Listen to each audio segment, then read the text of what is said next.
ברוכים הבאים לשלומית, לטקס נטיות ט"ו בשבט תשפ"ד.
אני רואה את בכור כעץ השדה.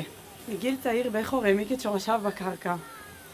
העמיק ולמד והתפתח וטבע לעצמו את הדרך שלו בעולם, בניסיון, בהתמדה, השתדלות וכישרון.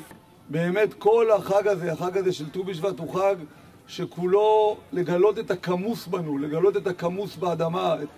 זו פעם ראשונה שאנחנו מתקבצים ביישוב שלנו לאירוע משמעותי, קהילתי, מאז שבת שמחת תורה.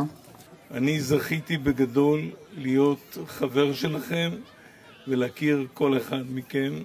זרע ממנו מתפתח העץ, אין ביכולתנו לראות, אך ממנו הכל מתחיל. גם בנו קיים זרע המגלם את המהות הראשונית והטבעית שלנו.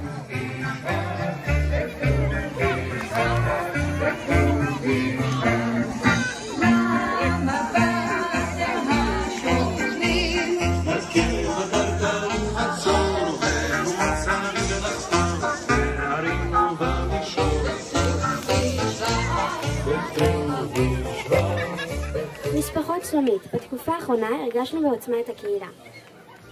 יום יום שאנחנו מרגישים ולומדים מכל אחד ואחד מכם. אתם מחזקים אותנו ונותנים לנו כוח. תודה, משפחה. בשמחת תורה הילדים עולים לתורה, והשנה לא זכינו לברך את הילדים בברכת הילדים כמו שאנחנו רגילים.